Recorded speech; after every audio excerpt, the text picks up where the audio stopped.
Okay, so welcome to the deep dive. We are going to unpack today a really pretty consequential period, I think, in recent history. The legal battles, basically all the legal battles around President Trump's immigration policies. Yeah. We've got a bunch of articles, some notes, and our mission today is pretty straightforward. We want to understand the biggest clashes between the executive branch and the courts over these policies, Right. and we want to see what they mean for the future of immigration policy, all without getting too bogged down in legal jargon. Exactly. This is like your express lane to understanding a very nuanced and very hotly debated area. Right. So we want to zero in on those big friction points, what the decisions were, and why they still matter today. Yeah. Okay, so let's dive right in. Immigration was it was a defining issue, right, of Donald Trump's presidency. And really, this went all the way back to his 2015 campaign announcement. Absolutely. It was, a hardline stance, for sure. So what were the core ideas? What was at the heart of this big focus on immigration? Well, I think when you look back, his America First ideology put immigration, front and center. And the narrative very often was centered on national security, the idea that immigration from certain regions posed potential threats. And then, on the economic side, the argument tended to be that certain types of immigration could negatively impact American workers. The border wall. Yeah. It became almost like a symbol Oh, yeah. of all this, right? For sure. Yeah. Beyond the wall, like the physical wall itself, what are some of the other main policy goals related to immigration? Well, there was a very clear and consistent effort to tighten asylum laws, Right. to make it harder for people to be granted asylum in the U.S. You also saw a significant expansion of immigration detention facilities. Okay. The idea there being to detain more individuals while their immigration cases were being processed. And then, of course, just that overarching goal of reducing both legal and illegal immigration. Yeah. That was a constant theme. Well, I think it's safe to say that that these policies, these proposals, didn't have a smooth rollout. Right. I No. mean, there was immediate pushback from various sides. What kind of reactions did these policies provoke initially?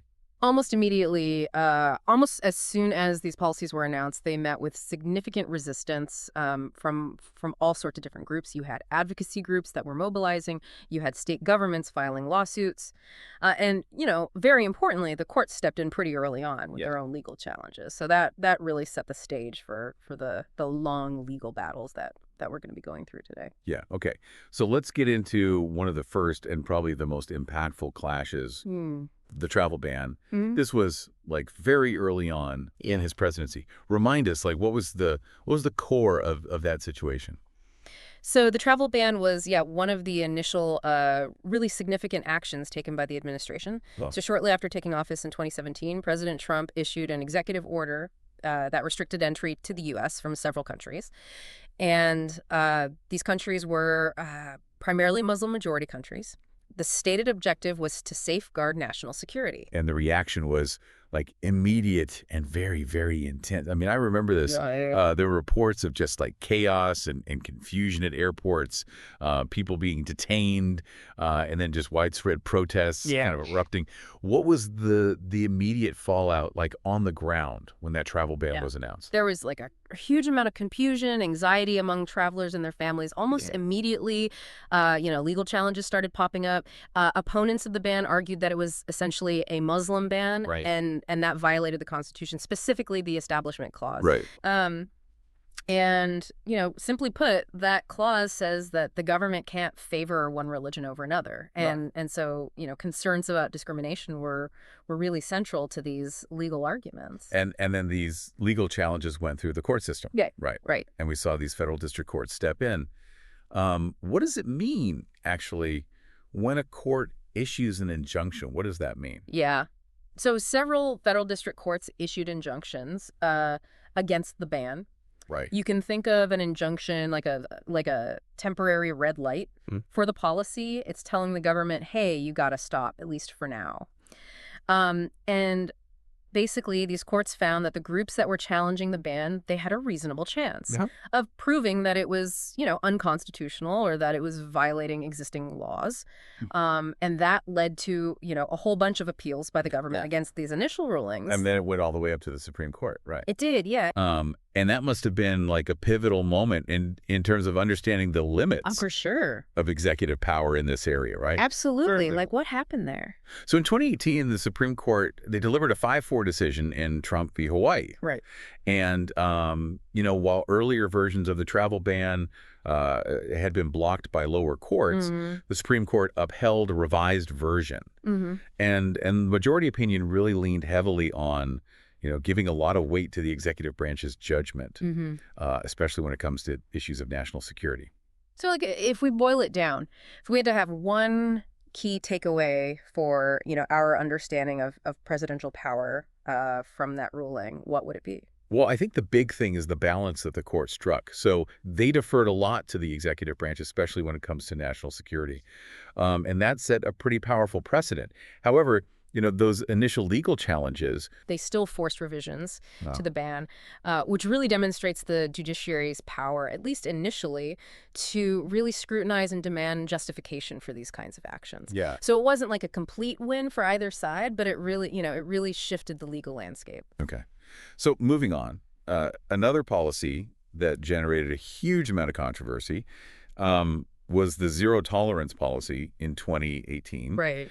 And this led to the separation of families at the border. Yeah. So, what was the legal basis for this really drastic policy, and what were, the ethical dimensions at play here? Yeah. So the zero tolerance policy, it was announced in 2018, and what it did was it mandated that all adults apprehended crossing the border illegally would face criminal prosecution. Right. Sounds pretty straightforward, right? But the problem was, the consequence of that was that because you can't detain children with adults in these facilities, thousands of children ended up being separated from their parents at the border. I mean, it's hard to forget those images, those stories that came out. Yeah. There was widespread condemnation, and not just in the U.S., but internationally. Yeah, absolutely. What were some of the initial reactions, from the international community to this policy? I mean, the international reaction was overwhelmingly negative. You had human rights organizations, you had religious leaders, various international bodies. They all came out, very strongly criticizing the policy, calling it inhumane and profoundly damaging to the children. Right. But legally speaking, civil rights groups and state attorneys general, they stepped in quickly. Right. And they argued that the policy was, intentionally cruel, that it inflicted severe trauma, and that it violated the due process rights of both parents and children. They argued that the government was basically deliberately causing emotional distress. Wow. And undermining this fundamental right to family unity. And the courts also stepped in here too, right? It did, yeah. What role did they play in addressing this? So a federal judge in California issued a nationwide injunction, basically ordering an immediate stop to the family separations. Wow. And mandating that the government, actively work to reunite these families that have been separated. And the judge's conclusion was that the policy most likely violated the Fifth Amendment. Right. Which ensures, fair treatment under the law. Even with that court order, though, I mean, the impact was long-lasting, right? Oh, absolutely. And really, really deeply felt. Yeah. I mean, we saw reports that continued to surface of children that remained separated from their parents even long after the court order came out. The reunification process was incredibly complex, faced a lot of obstacles. Right. And it really, brought to light these very profound ethical and legal questions about the limits of executive power in enforcing immigration laws, particularly when it comes to how they're treating vulnerable populations. Yeah. Okay. So let's shift gears a little bit. Let's talk about DACA, the Deferred Action for Childhood Arrivals program. This was established under President Obama. Right. And then President Trump, took steps to try and end it. Right. What was the legal basis for his administration's attempt to terminate the program, and how did the courts react to that? So DACA was created in 2012 through an executive memorandum, and basically what it did was it provided the degree of protection from deportation.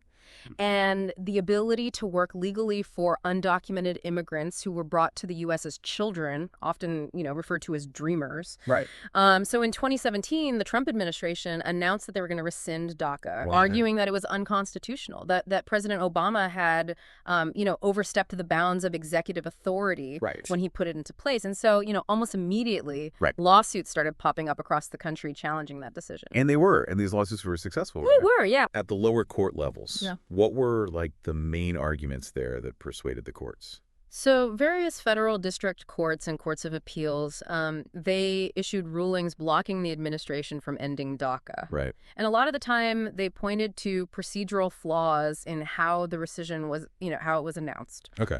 And they argued that, just ending the program abruptly would cause significant harm to DACA recipients, people who had relied on it and built their lives here in the U.S. Yeah. So that was a big sticking point. This eventually led to another Supreme Court decision in 2020, right? Right. What happened there? Yeah. So in Department of Homeland Security v. Regents of the University of California, the Supreme Court, in a 5-4 decision, blocked the Trump administration's attempt to end DACA. Right. But what's interesting here is that the court's reasoning wasn't actually focused on whether DACA itself was legal. Right. What they were saying was that the administration hadn't followed the correct administrative procedures. Okay. That are required under the Administrative Procedure Act. So basically, the rule book that the executive branch has to follow when they're creating or changing regulations. Oh, right. So they weren't saying DACA was legal. They were saying you didn't go about ending it the right way. Right. That's a crucial distinction. Absolutely. Yeah. And I think what's so fascinating about this case is that it really highlights the importance of following the established process, even when you're trying to undo something that was itself, created through an executive action. Right. It's basically saying, hey, you can't just disregard administrative law. Right. So while DACA was kept alive, it's really important to understand that this ruling didn't create a permanent legislative solution for Dreamers. Right. So their future is still, in a way, somewhat uncertain. Okay. There were also, pretty significant legal battles over other immigration policies, too, like the Remain in Mexico policy and, of course, like all the efforts to fund and build the wall. Right. So can you give us a quick overview of the legal challenges surrounding those initiatives? Yeah, sure. So the Remain in Mexico policy, officially it was called the Migrant Protection Protocols, or MPP. Right. It was put in place in 2019, and what it did was it required asylum seekers that were arriving at the southern border to wait in Mexico while their asylum claims were being processed in U.S. courts. And this policy almost immediately faced legal challenges from human rights groups who were really, really highlighting the dangerous conditions and the lack of due process for migrants that were waiting in Mexico. While the courts initially allowed this policy to continue, the Biden administration later tried to end it. Right. And they ran into their own legal challenges. Oh, wow. So you can see how complicated this whole area is, right? Yeah, for sure. Legally speaking. Okay. So funding the wall. That was another major point of contention between the executive branch and, other branches of government. Yeah. And that led to more legal action. Oh, yeah. I mean, President Trump, he had a really hard time securing, full congressional funding for the border wall. So to get around that, he declared a national emergency in 2019. Right. And the idea there was to take money from the military budget and redirect it towards building the wall. Right. And of course, as soon as he did that, you had all these lawsuits popping up arguing that he'd gone too far, that he was bypassing Congress's power. Congress is the one that controls the money. Right. And while lower courts initially ruled against the administration, the Supreme Court in Trump v. Sierra Club, this was in 2020, they ended up allowing construction to continue even while these legal challenges continued. Right. So again, you see this really delicate balance of power between, the different branches of government. So taking a step back, what do you see as the lasting impact of all of these all of these legal battles on our understanding of executive power when it comes to immigration? When we zoom out and look at the big picture, these legal battles really show how important the judiciary is in terms of of acting as a check on the executive branch's power, especially when it comes to immigration. And while the Supreme Court, a lot of the time they did defer to the executive branch, especially when it came to national security, they also showed that they were definitely willing to scrutinize things, to make sure that things were done properly and to uphold constitutional rights. And, even though President Biden has rolled back a lot of these policies, the legal precedents that were established, especially those related to national security justifications for immigration restrictions, those could be used by future administrations. And with how the Supreme Court is right now, could that shift the balance of power even more towards the executive branch in future immigration disputes? Well, that's a really interesting question. I mean, the current, conservative majority on the Supreme Court, it could mean that they'll be more likely to give the executive branch more leeway when it comes to enforcing, stricter immigration measures. But as we saw with the DACA case, even a more conservative court is still going to hold the executive branch accountable to making sure that they're following the proper procedures. So it's a really dynamic situation that's probably going to keep evolving. Yeah. I mean, it really feels like immigration is going to continue to be a huge and really contentious political issue. For sure. For, the foreseeable future. So, I mean, does that mean we can expect to see more of these kinds of high stakes legal battles kind of shaping immigration policy going forward? I think it's very likely. I mean, given how divided things are politically and how much disagreement there is around immigration policy, I think we can definitely expect to see more legal challenges to both executive actions and any new laws that might be passed.